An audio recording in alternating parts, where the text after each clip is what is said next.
So the thing has finally arrived in Marvel Rivals, and what I have for you today is the ultimate guide, masterclass, whatever you want to call it, all surrounding our big lovable boulder. And if you haven't seen my guide on the Human Torch, make sure to hit top right so that you don't miss the new action. But enough talking, let's dive straight into the guide. Now here's the thing about his primary attack. Long story short, you punch, then you punch again, and guess what? You punch one more time. That's literally it. It's a quick 2-hit combo that deals solid damage and works wonders for bowling enemies up close. But let's be real, you'll be using his other attacks way more often. This is just your go-to when you're in someone's face and feel like being a menace. Now his secondary attack is the Stone Haymaker, and it's not just a punch, it's the punch. A big boy punch that takes about 1 to 1.2 seconds to charge but hits like a truck. It reaches up to 10 meters, cleaves through multiple enemies if they're lined up, and even smacks airborne targets out of the sky. And honestly, this is miles better than his primary attack, more damage, more range, and straight up ignores obstacles like enemy bodies. You can pretty much spam this instead of basic punches, and let's be real,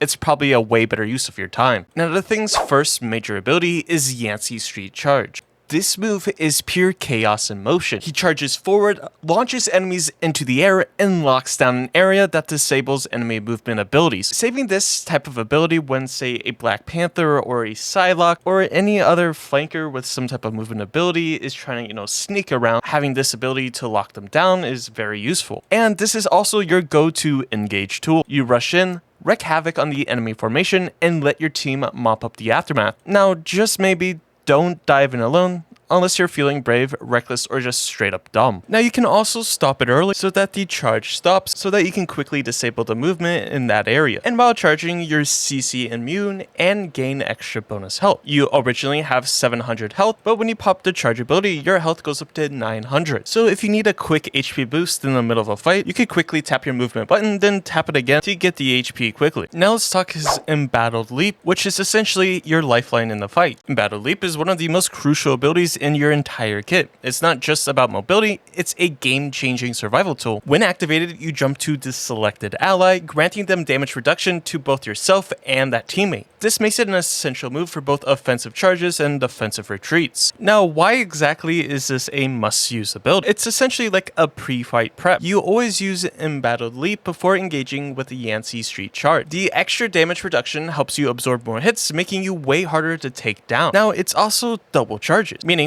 double the utility. With 2 charges, you can dive in aggressively, then escape safely if things go south. Smart players always keep a charge in reserve for a quick getaway. And honestly, it has a rather surprising range. With a 20-meter reach, this ability lets you leap to teammates from a considerable distance, making it an excellent repositioning tool. Now, mastering Embattled Leap isn't just about jumping in, it's about timing it right to turn the tide of battle, whether you're initiating, protecting an ally, or making a clutch escape. If used wisely, you'll be nearly unstoppable. Now, Clobberin timing is the thing's ultimate ability, and it's the ultimate battlefield disruptor. When the thing smashes the ground, enemies are launched into the air and stunned for a brutal 2 seconds. And trust me, this ultimate is absolutely disgusting when executed right. Now, why exactly is this ult so devastating? Well, first and foremost, enemies are practically frozen. If you land this ability on a group of enemies, they might as well be stuck in time for 2 whole seconds. They're completely vulnerable, making them easy pickings for your team. It's also the ultimate setup tool.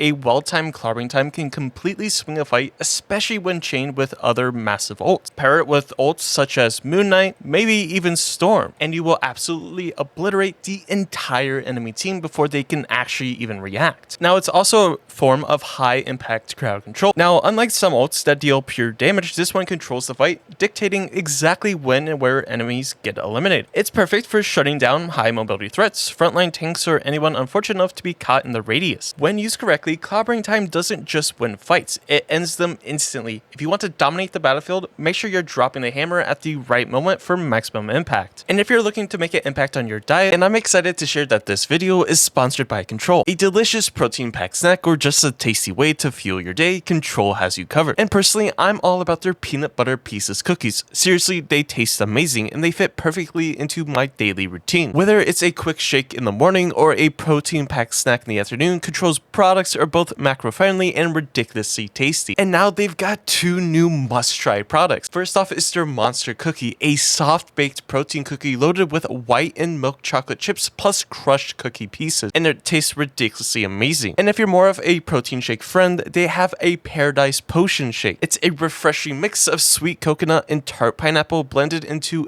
and it's honestly fantastic. Now, Control's snacks and shakes are designed to fuel active lifestyles, whether you're hitting the gym, gaming for hours, or just need a convenient, nutritious option. If you're looking for your next go-to protein shake, check out Control's website using the link in the description or scan the QR code on screen. And don't forget, use code DUCK at checkout to save 10% on order. But anyways, back to the video. Now let's talk about his passive ability, the Unyielding Will. Now, Unyielding Will is the thing's passive ability, and it's exactly what you expect from a walking mountain of muscle and stone. He's completely immune to knockbacks, launch ups, and displacement effect. That means Wolverine's Grab, useless. Bucky's Hook, not happening. Venom Slam, might as well be a light breeze. You are a literal, immovable object. Once you plant your feet, nothing is throwing you around. This makes the thing a terrifying frontline presence, capable of standing his ground no matter what the enemies throw at him. While other tanks get tossed, flung, and repositioned against their will, you're out here shrugging off enemy crowd control like it's nothing. When you engage, you stay in the fight on your terms, making you one of the most stable, reliable, and unshakable forces on the entire battlefield. You're not just a rock.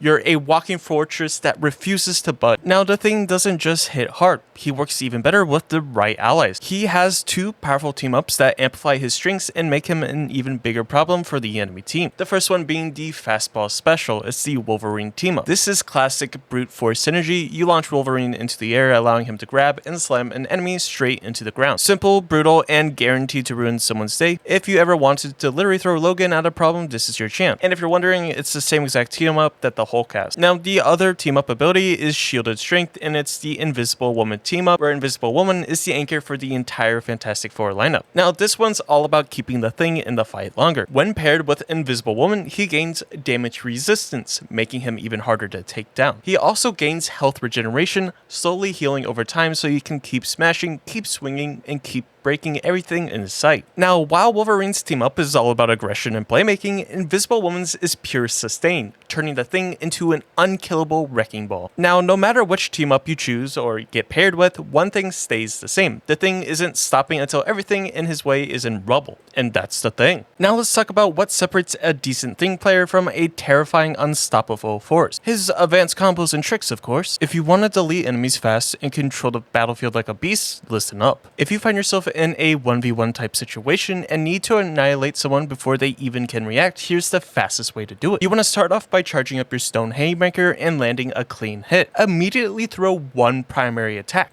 which is your basic punch. Then you want to cancel the second punch's animation with Yancy Street Charge for seamless follow-up. When you're doing your Yancy Street Charge, cancel it as fast as possible. Then hit them with a fully charged Stone Haymaker again to finish them off. This combo will outright delete most 200 HP heroes. They won't even know what hit them. Now, if you find yourself against bulkier enemies, think 275 HP heroes. Skip the animation cancel on your primary attack and land 2 full punches instead. More damage equals guaranteed kill. Now let's talk about his next combo, what I like to call the Infinite Slam trick, otherwise known as stalling like a troll. So this next tip or trick or, combo is hilarious, but actually works, especially when you need to stall an objective like a payload or a control point for a long time. First, you want to start off by charging into an enemy with the Yancy Street Charge. Then for the second step, mid-charge, turn around and hit them again. And you can keep repeating this again and again and again. It's pretty hilarious because you just keep hitting them. You pinball the same enemy over and over, slamming them multiple times in a row while they desperately try to escape. It's the ultimate stalling tool, and it's one of the most hilarious ways to play this character. And if you're finding this video useful or enjoyable in any way, shape, or form, do me the tremendous favor of hitting that like and subscribe button. It just greatly helps me out. But anyways, on to the playstyle. Now, if you want to maximize your impact, the thing isn't just about charging in and swinging wildly.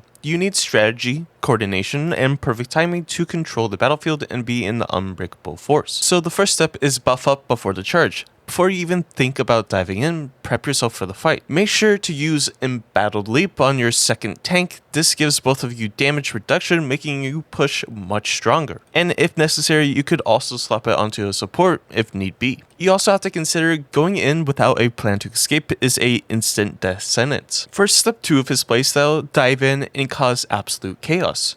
It's go time. You're the wrecking ball that makes space for the team. Remember to use the Yancy Street Charge to dive deep into the end backline or push enemies out of position. And remember to start smashing everything in sight. Haymaker, primary attacks, crowd control, just keep the pressure on. You also have to understand when to retreat. You never want to dive in too far because it can be rather disastrous. The golden rule is never charge in alone. If you go in solo, you're just going to end up dying. When your damage reduction is gone and your HP is low, get out. Use your second charge of Embattled Leap to jump into your second tank to get out or give, extra damage reduction. Now, just like with other tanks, mastering this push and pull rhythm makes you unstoppable, allowing you to soak up damage, disrupt the enemy team, and always be a threat. And if you don't know what I'm talking about, make sure to click top right so you can see my full guide on how to play a tank. Now, if you're having trouble playing against a character like the Thing, here's some things to consider when you're trying to counter him. You have to remember that the Thing's passive ability makes it so he's immovable, meaning you can't use things like hooks or even Wolverine's grab. But that means he's not immune to things like Mantis's sleep,